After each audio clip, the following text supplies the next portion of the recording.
So I'm Glenn Moots, a professor here at Northwood and director of our Forum for Citizenship and Enterprise. And I'm very pleased to see you all here. This is a good turnout for mid-semester. And speaking of mid-semester, remember that we are now officially halfway through our programs for the semester. So let me call your attention to our last two events after tonight. On November 1st, Jim Johnson, some of you had Jim for American Government.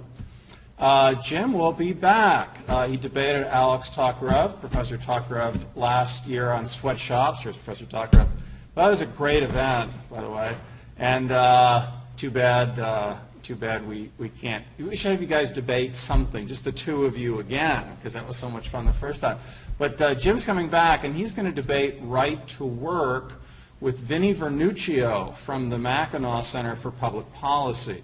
So right to work is essentially an anti-labor provision. It does not oblige union membership, and Michigan is now a right to work state. So Jim will be debating that with Vinnie Vernuccio from the Mackinac Center for Public Policy. That's here, 7 o'clock, November 1st. Here, 7 o'clock, November 1st, and that's going to be a great event. Debates always bring out the best in both speakers. Sometimes the worst, but usually the best.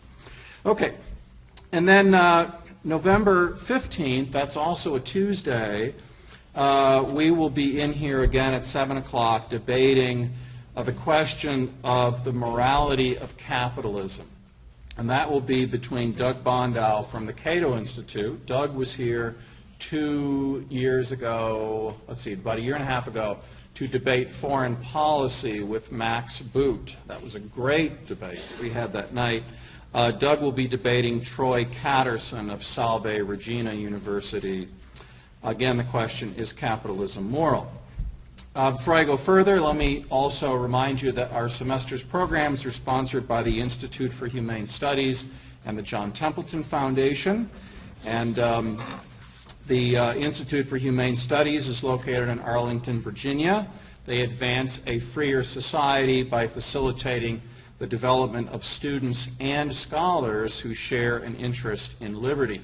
And if you have interest in IHS's programs, please contact me and I'll be happy to assist you. In fact, some of you may be participating in a discussion colloquium that Professor Matchik and I are having in November thanks to IHS.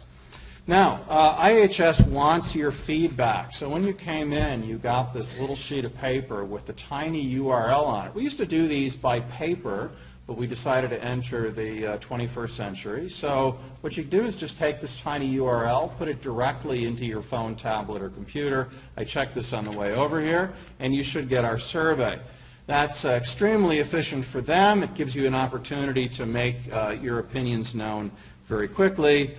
So please, please, please provide some feedback on this program at the end tonight. Again, you can just do that very easily on your phone.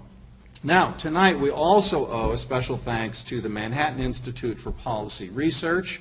They are sponsoring our speaker tonight, and what they do is foster economic choice and individual responsibility through the sponsoring of books, articles, and speeches like the one that you will hear tonight. Well, our theme for the semester is capitalism moral? Some of you may remember this, most of you probably don't, but the now defunct division of General Motors, Oldsmobile, used to have a slogan to attract new buyers: "This is not your father's Oldsmobile." And then there was a campus ministry here at Northwood that had a slogan called, it was something along the lines of, "This is not your father's church," or "This is not your parents' church." Well, it's good that you came out here tonight, because the job market that you're going to enter is not your father's job market. It's not your father's market, in fact, as you'll find out, not only in terms of labor and work, but also the whole idea of wealth creation. No, everything is changing. We're experiencing a new wave of capitalist innovation where value is being created in places we never would have thought. Our spare bedrooms and the the passenger seat of our car. I would say our spare bedroom's in the back seat of our car, but that didn't sound very good, so I just went with the passenger seat of our car. So what am I talking about? Of course, Uber and Airbnb. Well, to make sense of all of this, tonight we have Jered Meyer, who is a fellow at the Manhattan Institute for Policy Research. His interests include microeconomic theory and the economic effects of government regulation. He is co-author of How Washington is Betraying America's Young. That's you. So he's going to help you understand that in part, and also author of Uber Positive, Why Americans Love the Sharing Economy. And in fact, Jered's going to incentivize you to ask questions at the conclusion with free books. And look, it's short. You can bang that out in no time.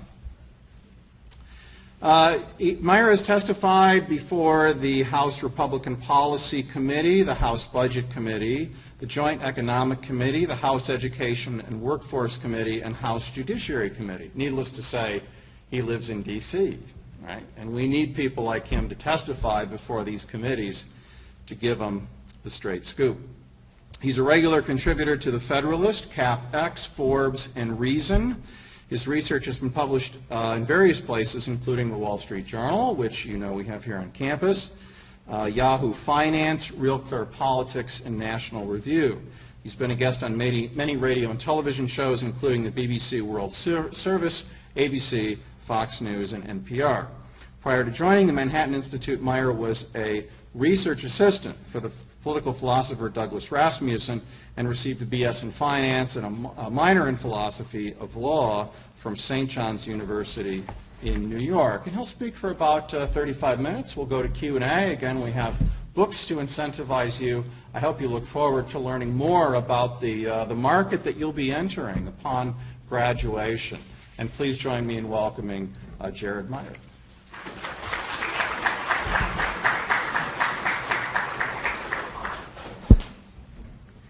So I like starting with a quote, and it goes, "I'm not a fan of Uber. You can quote me on that." And this comes from my good friend Bernie Sanders, which surprisingly, he never used this quote when he was doing his college rallies, getting thousands of young people out engaged in the political process. He gave it to a reporter during an interview with Bloomberg. So why didn't Sanders start his political rallies by railing against Uber and the sharing economy? It's because young people love it. I mean, how many of you have used Uber in the past month? How many of you have ever stayed in an Airbnb? Ever bought anything on eBay or Etsy? Ever, I guess the list really goes on, but I would count Craigslist, just any of these online platforms where we can bring together buyers and sellers to create new opportunities. Really, young people love the sharing economy. And how could they not? If you look, 2/3 of millennials want to start their own business or work for themselves. And what the sharing economy does, and the changing economy in general, is allow for us to follow through on our entrepreneurial dreams. But if you look at the data, something weird emerges. The percent of businesses even partially owned by someone under 30 is at 4%. That's its lowest level on record. So how are millennials on one hand the startup generation, that they want to start these businesses and be entrepreneurs, but on the other hand, they're not starting businesses? What's going on here and what's behind this disconnect? I think by diving into Bernie Sanders' quote about why he's not a fan of Uber, we can start to understand how the labor market's changing, what the sharing economy is, and how millennials can finally follow through on their entrepreneurial dreams. So I should start by kind of defining the sharing economy, because you get a lot of different definitions here. It's not necessarily sharing, but it's more about increasing access. So think about, a decade ago, if you wanted to find a place to stay, like when I'm visiting Midland, and I want to find a place to stay, I could go door to door, knocking on the doors, asking anyone if they had an extra room, how much they'd be willing to charge for it, trying to get some references so I can make sure they're not going to kill me, doing all these different things. It's so inefficient. And that's why this didn't happen. What's known to economists as transaction costs were simply too high. It took too long and it cost too much money. Think about the same thing with ride sharing. You can't go, you'd probably get arrested if you just kept going up to people's windows and knocking on them and seeing where they're going, and if you could hop in their back seat and give them some money for gas. But instead, with the technology we've seen from the internet, where peers can communicate over networks, we've seen all these opportunities open up. And the reason why I mentioned Craigslist earlier is it's a perfect example. No one thinks of it as the sharing economy, but it's the same thing as Uber. You have a central platform that all it's doing is helping to facilitate a transaction between a buyer and a seller. It's the same thing as eBay. That's how it works as well. So what's happening is Uber, for example, doesn't employ any drivers. The drivers get to work with Uber just like we do as customers. Airbnb doesn't employ any homeowners or renters. They serve as a platform that allows people to work together. And what's driving all of this in the sharing economy is something called independent contractors. So how many of you work right now, or a part-time job? Or do any of you know if you're an independent contractor, if you get 1099 tax forms? So if you work for yourself as, let's say, an interior designer or a personal trainer or any of these things where you're not working for a company but you're working for yourself, you're known as an independent contractor. And that's how all the workers in the sharing economy are designated. But why Bernie Sanders has a big problem with the sharing economy is because independent contractors can't join unions and collectively bargain. So unions are in big trouble right now. Only about 4% of young people are members of unions, which is the lowest on record. And they need more young people coming in so that they can meet their pension plan obligations. But if people are starting to work as independent contractors and they want to run their own businesses in the future, that doesn't bode well for employment. So what you're seeing is a lot of politicians in Washington, even though their supporters love these services, they're coming out against them.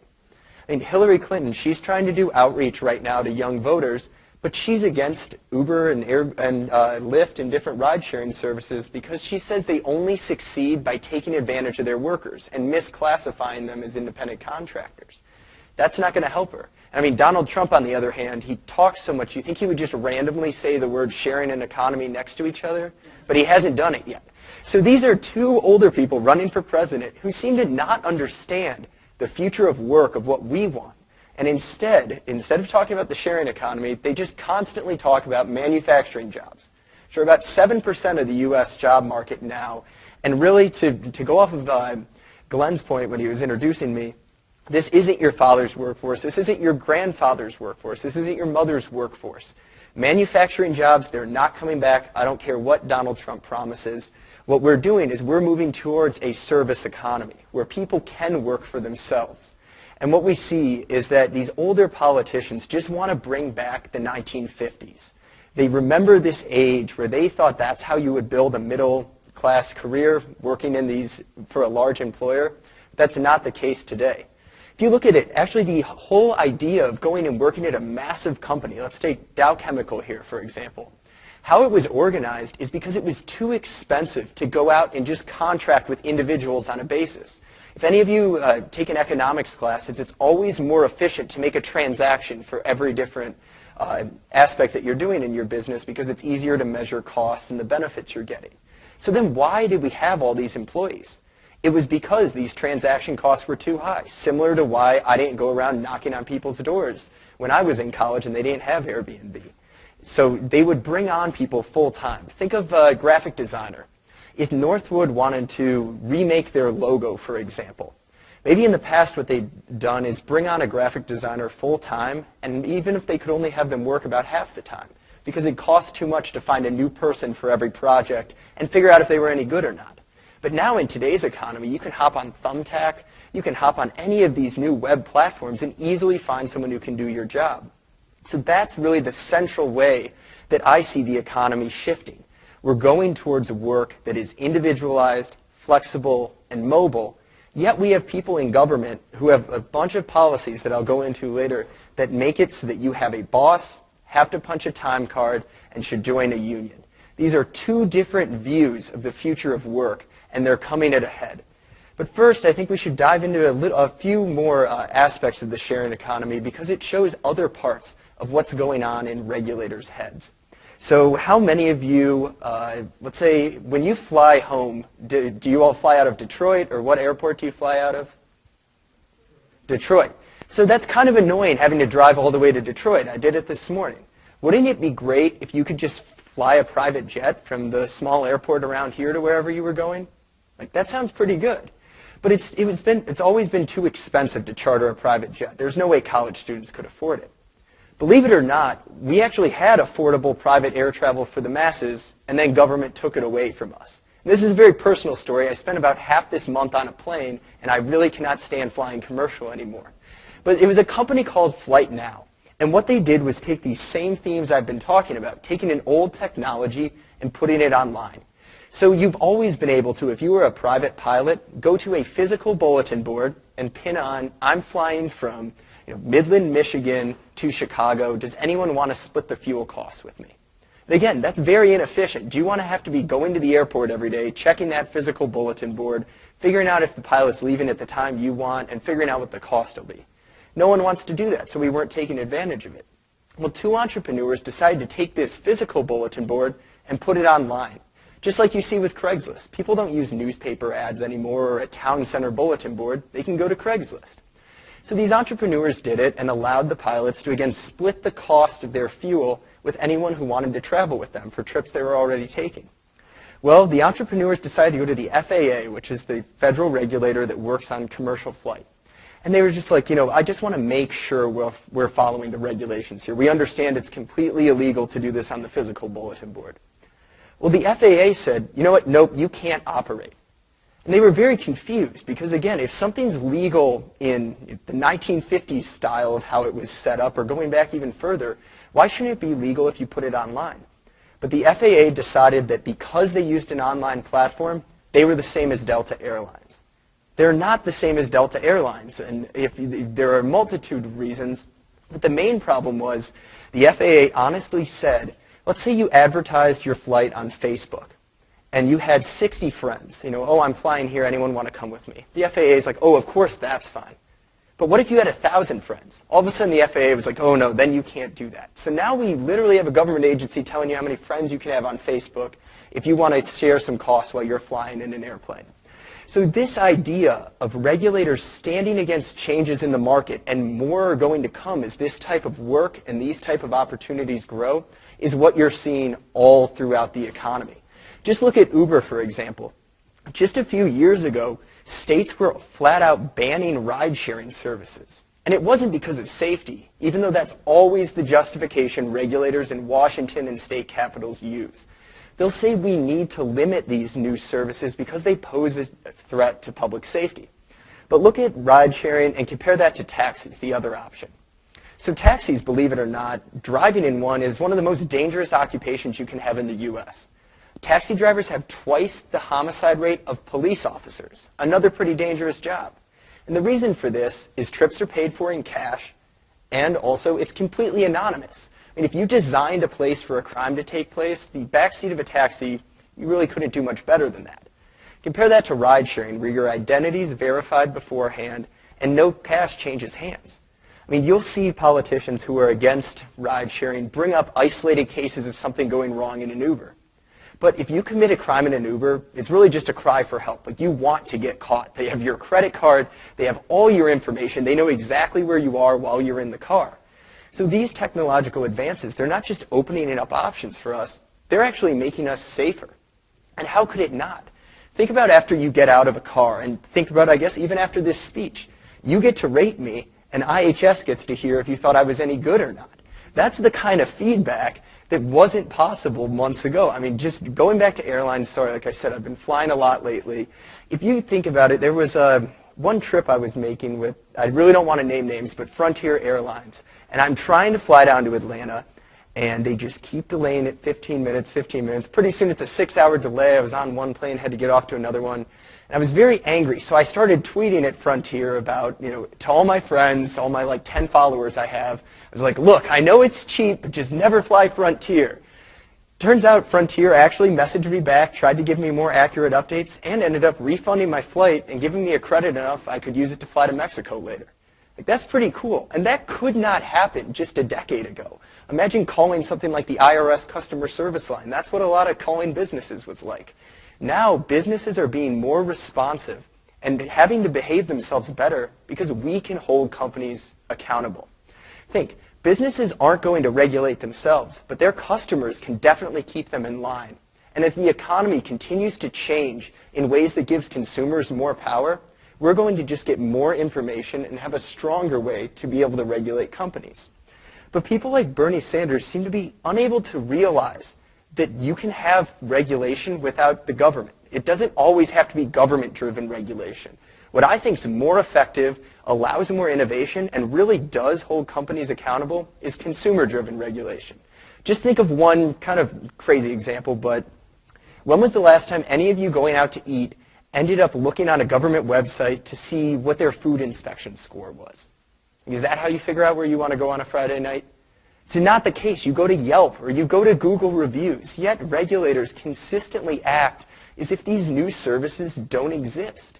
It's this idea that we see then coming back to ride sharing, where they think that because something's unregulated, which is what Sanders called Uber, completely unregulated, that therefore it's going to take advantage of consumers and workers. But the opposite has taken place. And if we also look at another critique that's shared by Elizabeth Warren on why the sharing economy is bad, is she says it's another way for the top 10% to take advantage of everyone else, to get rich at their expense. I think it's the exact opposite of that. And if you look at the data, it shows it. If you look let's look at New York City, for example, because there's a lot of data on hotels there. The average hotel is about $270 a night.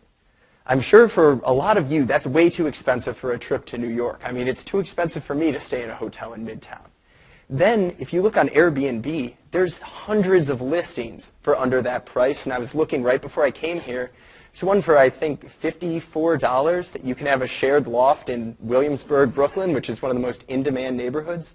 Like, this is opening up options for things people could not do before. It's not as if every hotel guest is now just moving to Airbnb, or every taxi rider is just moving to Uber and Lyft. What these services are doing is expanding the number of available options and lowering the cost so that more people can reach it. We don't need a one-size-fits-all system for transportation or lodging, and extend this to technology. Imagine if you came with a preset a number of apps on your phone, and that's all you could use, just one screen of the apps that Apple and the government decided you could have. That would not be as good of a way to increase access to all the information we want. We want these new services, and they do help what I would call the 99%. Just like with private plane sharing, private flight, it's over $1,000 to book a short trip on a private jet. When Flight Now was operating, they were doing Boston to Martha's Vineyard, for example, for $70. Like, this is something that's within all our price ranges now. Uber, I remember back when I was in college, it was before UberX had launched, and when I was trying to go to the airport, sometimes I'd have to call a black car because I lived out in Queens, and you never see yellow taxis driving around on the streets out there. It'd be about $40 to go from my house to the airport. I've made that trip when Uber's been around. It's been under $15. It's a massive drop in cost that now all of a sudden makes something that was a luxury affordable for the rest of Americans. And this is shown in the data. I looked at every single Uber ride for an entire year, and while the service grew about 450% from the first month of that year to the last month, the highest growth was seen in low-income, outer borough neighborhoods. So it wasn't downtown and midtown Manhattan where maybe the existing system of yellow taxis that you could find them. It was in outer boroughs where people didn't have transportation options before, like me when I was growing up. Yet you have Bill de Blasio, the mayor of New York City. He's proud to call himself a progressive, and he said he wanted to fight back against Uber because it was another example of Wall Street billionaires benefiting and everyone else being harmed. That, again, is the exact opposite. More options and more affordable options is the best thing we can do to help low-income and middle-class Americans. So we've seen that when you're looking at the critique of ride-sharing and the sharing economy and the new economy in general, you have that it's unsafe. I disagree with that. When we talked about consumer-driven regulation and the more information that consumers have in their hands, this is good. Second, they talked about that it just benefits the wealthy. I don't think this is true as well. Again, more options at a cheaper price is clearly better than paying for what it was a luxury service. But now the other critique, which is that it's eroding the central compact that we had between workers and companies. As I said, you're fighting a losing battle if you're trying to get back to your grandfather's workforce. I know my grandfather, after he got out of the Army, he spent his whole career working for Northwest Airlines. Then he retired with his defined benefit pension plan, and he thinks that's the way that we should move forward with labor policy in America. But I was telling my grandpa, I talked to hundreds of young people, and I can't find a single person who just wants to go work at one company in a mid-level position and stay there their whole career. We're looking for things that are exciting. We want to run our own businesses. I mean, walking around in Brooklyn, I honestly saw a shop that just sold pickles for like $7 a pop. These are what millennials are doing, starting businesses like this. And down the street, a shop that only sold bowls of cereal for about $10. I mean, I didn't know this was a market need, but apparently some young entrepreneurs saw something I didn't. But young people want to start their own businesses. We don't want to just necessarily go and work for a company. And changing overall trends, these lower transaction costs that comes from the information age, it's making it so firms aren't necessary anymore to make your own living. Returning to Etsy, so with Etsy, it's kind of a homemade goods marketplace. It's like eBay except for, like, I don't know, more artisanal things. My mom, for example, she makes mittens out of old sweaters that she gets at Goodwill. What she did when I was in high school to try to sell these was go to different farmers markets or flea markets around the area where I grew up and try to sell them. I mean, you can't really build up a business that big that way. But now, think about what she could do. She could put them on Etsy and theoretically reach customers anywhere in the world from my old house's basement. This is a great opportunity. And it shows that even though my mom works another job, people can use this increased ease in a way that they can make money and put their skills to use in a part-time way. And if you look at the numbers, over 80% of Lyft drivers drive under 15 hours a week. This is not full-time work for a majority of people. And the overall numbers we see from the U.S. economy are, I've talked about how employment's going to go away, or at least lower in its importance, but employment stayed about flat right now. But what you've seen is the number of people working as independent contractors, filing those 1099 income forms, that's continued to grow since the early 1990s, and it's growing at an increasing rate. This means that people are wanting to go and work for themselves and build up their own careers in the new economy, and it's going to change. We're going to move towards that individualized work. But it is under threat because, again, people want to institute the 1950s model of work. I do a lot of work on the Hill, and I have a hard time convincing both Republicans and Democrats that this is something we should embrace. They're used to the old model. I mean, if you ever watched a C-SPAN hearing, everyone's old who works in D.C. So they need people, they need to realize that if they want to reach millennials, a message of entrepreneurship and innovation is the way to do it. But just to point out a few examples that's going to make it harder for all of you to start your businesses and work for yourselves in your career, I'll start with the overtime rule. And this sounds good. You would think expanding the number of people who are eligible to be paid overtime, time and a half when they work over 40 hours a week, that sounds great. Except what the Department of Labor did was double the overtime exemption to about $48,000 a year. So now if you earn under $48,000 a year, you have to be paid overtime. Again, this sounds good, but think about what that means for people just starting their careers. I'm very thankful I graduated before this law went into effect because I would not be on this stage today if this rule was in effect. I would not have been able to work the extra hours that I needed to build up my career if my employer had to pay me time and a half. And also think of startups, the things that a lot of us would like to run. I worked at a startup when I was in college, and I can tell you 40 hours was about a half week. You're definitely working overtime if you're working at a startup, and also you're definitely not making $48,000 a year because startups don't have any money. You're getting paid in equity in other ways. So the overtime rule, while it was targeted at maybe like managers at McDonald's trying to get them the pay that the Department of Labor thought they should make, you've taken now pretty much all entry-level jobs and all startup jobs and made it so that you can't put in the time you need to build up your career. I think this is something that's really going to stand in the way of millennial entrepreneurs. Another thing to look at is the proliferation of occupational licensing laws. And these are effectively that you have to go to the government and ask permission to work, and usually take a lot of time and pay a lot of money to be able to get that permission. And you might think doctors, lawyers, accountants, people like that they need to go and get government permission to work to make sure that they're safe. But the list goes far beyond that today. We now have 1 in every 3 workers in the American economy needs to get these government permission slips. And back in the 1950s, it was 1 in 20. So we went from 1 in 20 to 1 in 3 workers. Now everyone from interior designers to florists to door repairmen, the list goes on and on, they all need to spend time getting licenses. And what this does is every time you add costs or time to going into a new field, you raise what's known as the barriers to entry.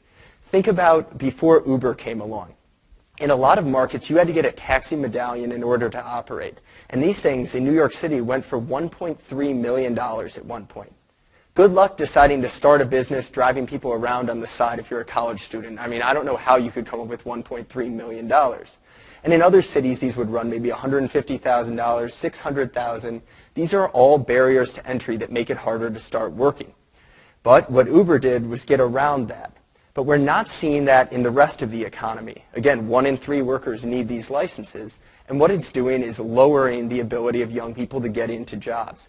And because they've added these licenses at such a quick rate, you can actually see that the people who were working before got exempted from all the requirements. Like, for example, interior designers.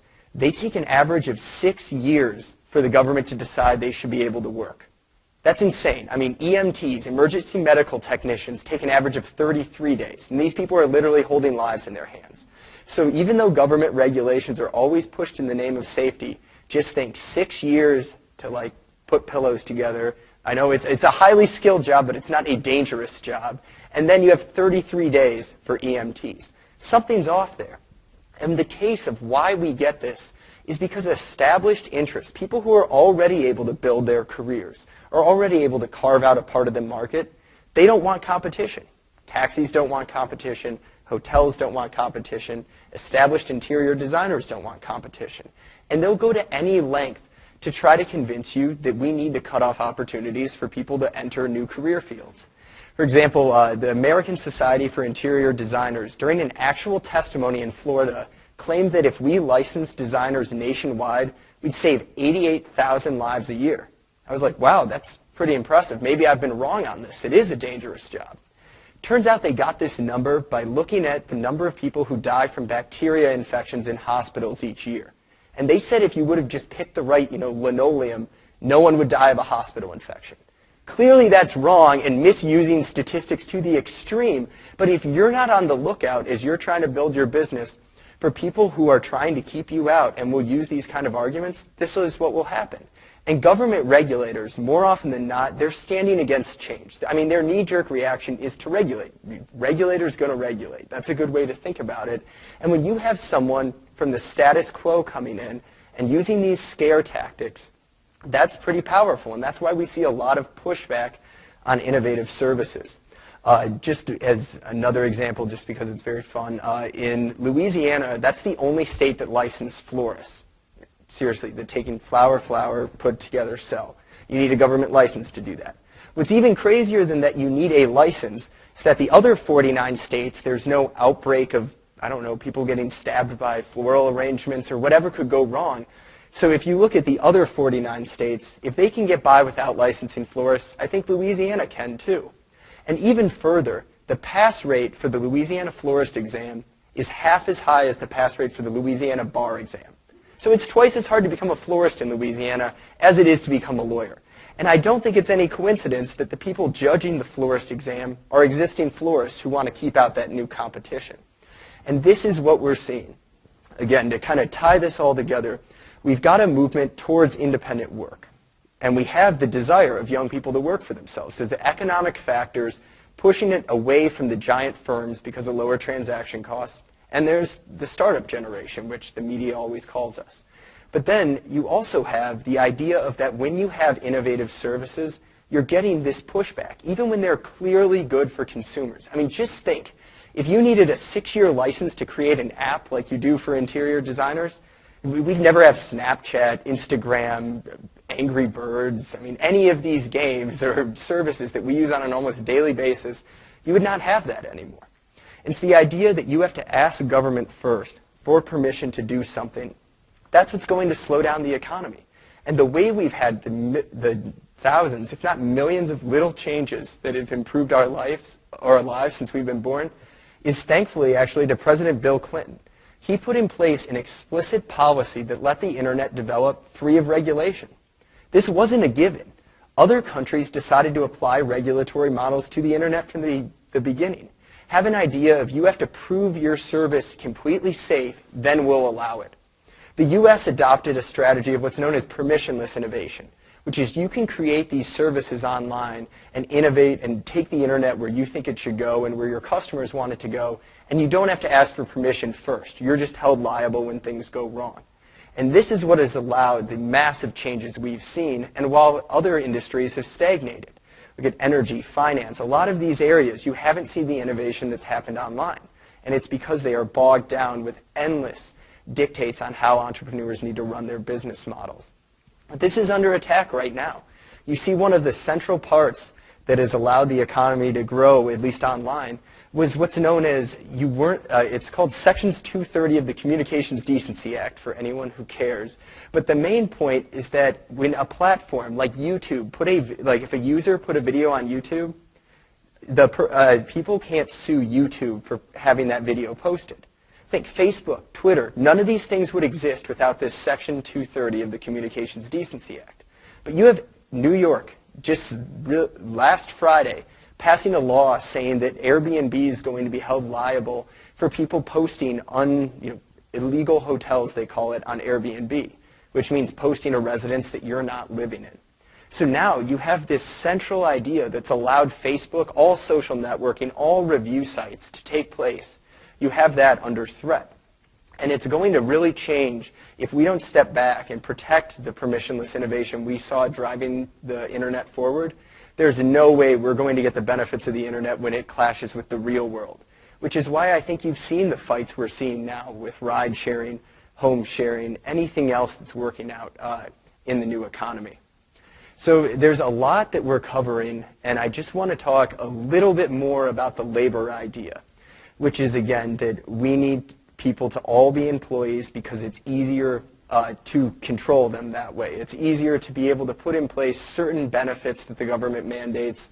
And when independent contractors are working, it is much more difficult than looking at large corporations from the government standpoint. And what we're seeing is that at the Department of Labor, there's a section called the Wage and Hour Division.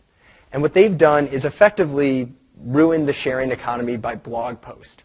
And what I mean by this is there's something called administrators' interpretations, which is allowed to kind of clarify what an existing regulation meant.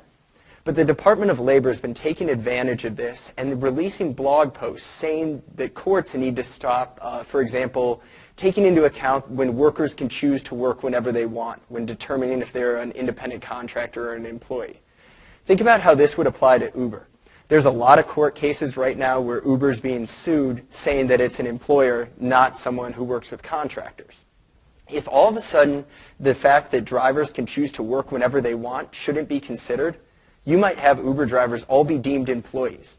That means they can't have the flexibility and mobility that they have in the current workforce, and instead they're going to have set schedules. Everyone's going to need to probably work full-time so that they can afford the benefits, and it's really going to cut off what I see as the hallmark of the sharing economy, which is being able to use these tools we have online for what you need right now. I had an interesting string of Uber drivers in Dallas last week at night to try to make some money. I had one who was a mother who would drive in the morning. She was a stay-at-home mom, but her husband was home in the morning, so she'd drive then. I had another one who was a single mother who would drive while her daughter was in daycare. And I had the last one who drove about 50 hours a week and used it as full-time. I mean, how can you fit all these people into one category? Yet that's precisely what the Department of Labor wants to do. And I should point out, maybe one of the reasons Bernie Sanders is so worried about Uber is he thinks all of us will be Uber drivers in the future. Again, that's not the sharing economy. Highly skilled positions, everyone from personal trainers, personal chefs, lawyers, accountants, name it, they're going to benefit from lower transaction costs and being able to reach customers on their own terms. And we're going to be able to, of course, benefit from being able to have access to these different services. So I think on one hand, you have one view of the future of work, which is where I'd like to see us go. Again, that's flexible, mobile, and individualized. But on the other hand, you have people in Washington, D.C. who want you to have a boss, punch a time card, and have to join a union. I think these are two very different models of work. One I would call the 21st century workforce, and the other one's your grandparents' workforce. And I don't know about you, But I definitely don't want a boss for my dream job. So I'm hoping we go more in the flexible model. But there's a lot we covered here and a lot of battles that are going on with that disruptive technologies facing everything from driverless cars to a lot of Internet of Things regulation. So if you have any questions on that, I'd love to take them. And also, as an economist, I know incentives matter. So if you ask a question, you get a little mini book, which is very short. You can read it in one little, sitting, I guess. So thank you. Yeah. I should be able to hear them. Yeah. Yes. What actions can we take as young people to help further this, idea of the new direction forward to get the older generations? I think one of the main things they have to realize is if you look right now on how Hillary Clinton's trying to court millennials, I know Trump isn't even trying to get millennial votes, so he's not appealing to them. But what she's trying to do is say, oh, free college. That's what they want. That's all they want. No, we want to be entrepreneurs. I think making it clearer that we're not just a simple group to be pandered to by giving us free things, especially because we're already done with college. We've already got the loans anyways, or we're in college already, that it's about opening up the labor market so that we can fulfill our entrepreneurial dreams. And what I'm trying to do in DC is just bring the awareness that independent contractor status is under threat. This is something that, again, is going on by blog post. It's not going on through the formal rulemaking process. There was never a vote on the Senate or House floor. It's very shady and kind of undemocratic. And I think the Department of Labor has overstepped, really deciding to put older workers' needs and unionized older workers' needs over those of young workers who are trying to break in. And I should say, though, occupational licensing, it's a state issue. And you see a lot of states, including Michigan, are interested in pursuing reforms. And I've talked with people who work in state houses. I mean, even a few tweets is something to make them pay attention to something.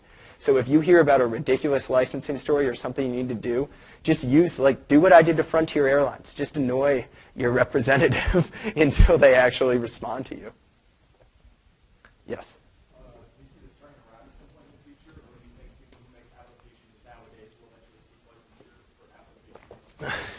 That, I'm hoping it doesn't change. It's kind of like the question of when Uber becomes taxis and starts putting in place barriers. And we're actually seeing some of this with ride-sharing companies getting specific subsidies to only Lyft or Uber. So this might happen, but one thing that makes me optimistic is the innovators are just so much smarter than regulators. Think about if you were smart enough to go and build the next great application, why would you go take a job in DC? Be like me, if I could go out and actually build one of these things in Silicon Valley, I wouldn't end up just be talking about it. But what's going to happen is that older business models, now that the internet's moving to the real world, you're going to run in contact with countless laws like what ride sharing went through to where they were passed in the 1930s. And there's no way to take them and apply them to hailing a phone or hailing a car on your phone. So what they're able to do is kind of operate in this legal gray area, get people using their services, and by the time the established interests catch up and try to ban them, they're not going to be able to. Not every company, of course, is going to be able to get the huge following that a lot of the major sharing economy companies have done, but what I'm hoping is that people connect the dots and realize that these lower transaction costs are going to change everything, and that established interests, rather than, for example, taxis fighting Uber, would go to regulators and say, a lot of these regulations don't make sense. Why don't you free us up so we can be more like Uber? I don't know about you, but I definitely don't want to make Ubers more like taxis. I want to make taxis more like Ubers. Yes? In a competitive capitalist market, why would an established company, taxi company, ever give up their competitive edge with the regulator? Well, one thing is it is actually holding them back. If you look at, an example it doesn't have much to do with this is like U.S. shipping's protected by something called the Jones Act, where foreign flag ships can't compete with it, can't ship between U.S. ports.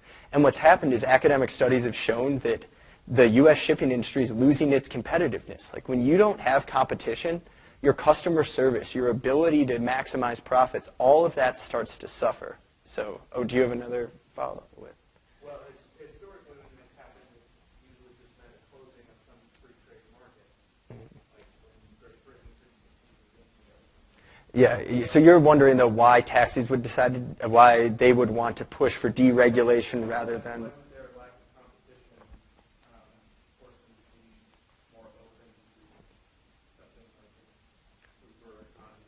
Well, when they're getting so destroyed, I think that's one way to look at it. But hotels, for example, are still doing pretty well because Airbnb is just expanding the number of lodging options.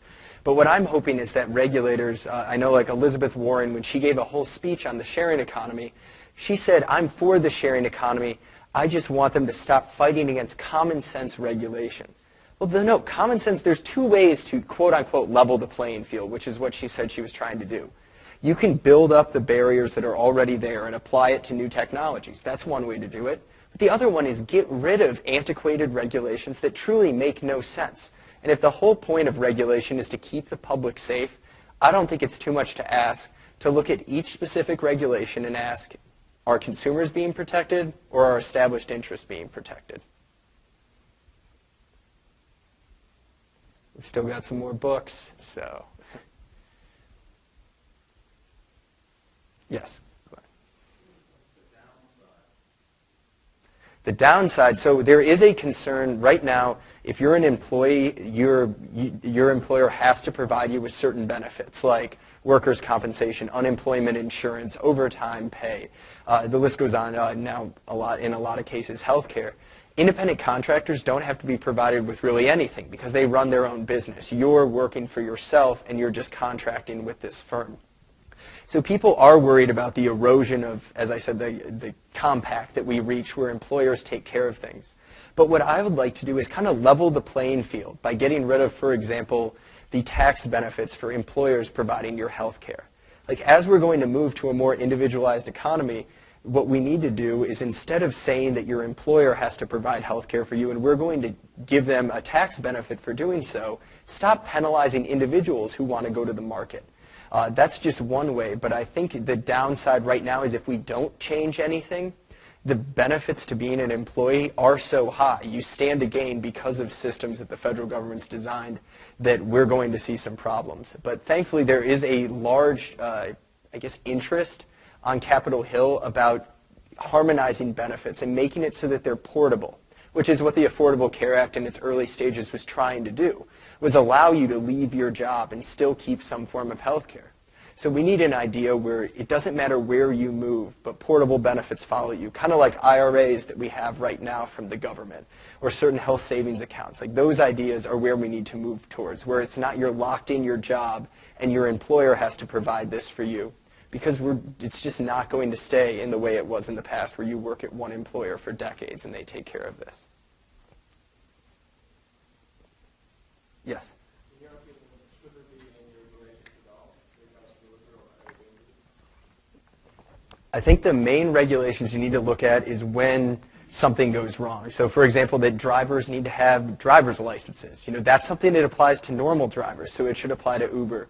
For Airbnb, anything that applies to a normal homeowner, that should still continue to apply to the host. And what you see is in Arizona, they actually passed a law because a lot of times it's not just hotels that don't like Airbnb, it's existing communities who don't want their neighbors, having guests coming in. So what they said is if you pass any restrictions on short-term rentals, that has to apply to all homeowners. So for example, certain cities have said, oh, if you want a short-term rental, you have to build like wheelchair accessible housing. Well, if you pass that law in Arizona, it would have to apply to all homes. So you're kind of using these special interests against each other to make it so that you don't have as many regulation. But I would say if there's actually anything that applies to how individuals would use their property, that should apply as well with the sharing economy. So there can still be regulation, and you could look at mandating insurance requirements, but I should point out all the major companies did it before it was mandated. So there's a lot of things that are smart for business that take a while to develop, but it ends up working out better than when you have a government picking an arbitrary number for insurance requirements or just making it so that you have to get extensive licenses. Another thing with occupational licensing, I think a role the government could be a type of certifier, where if you want to go and set yourself apart and prove that you met certain standards, go and get a government certification where it says, the government believes I'm safe enough to do this. But when the current state of licensing, where it costs too much and it's necessary for someone to be able to work, or else you're going to jail or getting fined if you do this without a license, that's cutting off the number of people who are providing a service, which raises prices and cuts off the number of work opportunities that people can have. One Yes?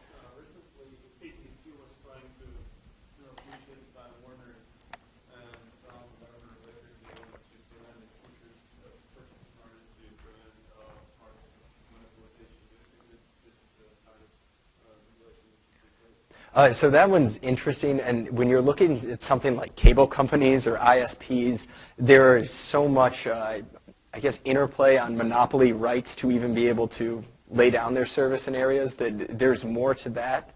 But I think a better question, just to kind of pivot but keep your same theme, is a lot of people with a critique of the sharing economy are saying it's leading to monopolization. So for example, taxis will be decimated or they'll lose some of their service, and instead all you're going to have is Uber because it's so cheap, then they'll just raise their prices on their consumers. I don't think this is true because if you look in most cities, they're able to function with 2, 3 ride-sharing companies. And if we want to talk about true monopolies, when the government says you have to buy a $1.3 million medallion and there's only a certain number of them, I mean, that is a true monopoly. If Uber all of a sudden stopped being great and giving me the service that I wanted, this is actually what I do in DC. I start using Lyft. Like there are, as long as barriers to entry are low, I'm not worried about monopolies. But as soon as they become too high and it's too hard to start a new business, that's when I start to worry about those concerns. Yes.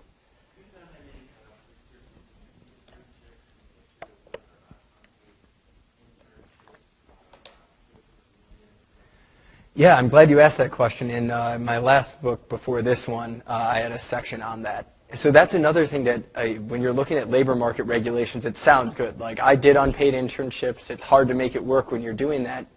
But I think the Department of Labor in 2008 went too far saying that private companies effectively cannot offer unpaid internships. The thing is they still can if they give you college credit. But that means that effectively you have to pay for an internship because then you have to pay to take your credits. This is something where if you want to go and work and gain some experience, I mean, I got my job through an unpaid internship. It works. And research has shown economists sent out about, I think it was 50,000 resumes with little tweaks. And they found that, for example, if you were a finance major who didn't have an internship, you were less likely to get a call for an interview than someone who was an English major and who did an internship at a bank. So this does matter, and I think it's one way that I do the hiring for the DC office of the Manhattan Institute, and when I see people who have worked in internships, that's more important than I think the classes they've taken in school. So I know it's not fun to do an unpaid internship, and even if you can't get college credit, just something, a few hours a week, that's a smart way to set yourself up to get ahead. And I think that kind of even ties in a little bit with the debate over the minimum wage. Because if you want to raise the minimum wage to $15 an hour nationally, I mean, my first job, I was making $5 an hour in cash washing dishes at a Thai restaurant. I wasn't even worth that. There's no way they would have hired me if they had to pay me $15 an hour. Yet you learn these soft skills that you just really don't pick up in school.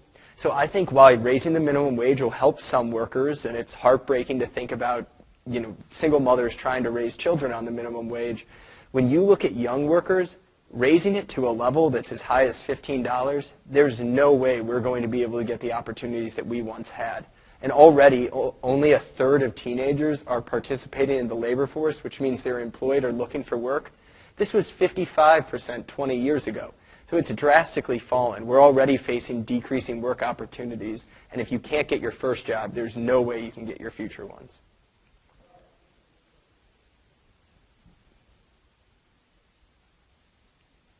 Yes. Any innovations in working on this field? Like you said, you're not a developer. If you were a developer, you could talk about it. Anything that you think is on the horizon? Autonomous vehicles are actually, the government's using a smarter regulatory approach here. They released some guidance which is non-binding, similar to what the Department of Labor issued, except they tried to make it binding. But what they're doing is realizing that autonomous vehicles will save lives. And that's what I wish a lot of regulators would do. It's not going to be perfect from off the bat, and we really can't design the perfect system. Like, I don't know if I want vehicle-to-vehicle communication or vehicle-to-central location communication. There's all these different questions on how to design autonomous vehicles and a whole self-driving car system. But what we need regulators to have is regulatory humility. Realize that the market will work out in ways that they didn't know how it was going to work. So setting out these rules ahead of time and not letting those changes take place would be dangerous. But thankfully, NHTSA, which regulates the highways and roads of the U.S., they're taking a more open approach. where they're kind of just laying out what the companies should do and where they're thinking of going with regulation. One problematic part is in their guidance, they bring up subjecting autonomous vehicles to pre-market approval, which means you'd have to go to the government and get every new model and changes in the cars approved by the government ahead of time. This is worrisome. It's actually what goes on in some European and Asian countries. But imagine if car makers in the U.S. right now don't have to do this, and that's how we get constant changes in cars, especially in the last few years. So I think moving these highly autonomous vehicles to pre-market approval would definitely slow down the innovation process. Oh, in terms of the sharing economy, I think healthcare is something to really look at. I think it started out with a lot of transportation issues because they were regulated by these old rules that were really easy to get around. But healthcare and finance, or the traditional banking sector and finance, are so heavily regulated that you're not seeing much innovation there. You are seeing innovation in finance, however, and now only 10% of U.S. banked funds go through the traditional banking sector. It's because of this idea of lower transaction costs and changing financial models that you're actually able to get it out of the existing regulatory structure. And that's where you're seeing all the innovation. So I think a place to look at is healthcare, which we still haven't seen the level, and I think licensing plays in there, the level of innovation that I think is possible.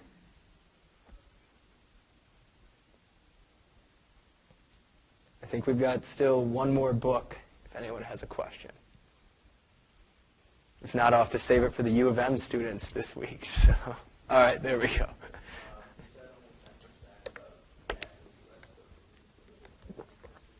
Is banked in it. So if you're looking at like Walmart getting into banking services, like what's traditionally seen as what a bank does, taking some deposits, making loans, it's going on outside of it right now. If you have crowdfunding sites where now you're able to, even certain people can crowdfund in exchange for equity, not just debt, these things are going on outside of JP Morgan, things like that. And if you talk to people in New York, they're very disappointed because when you get a highly regulated sector that can't innovate at all, you're not going to attract the best talent.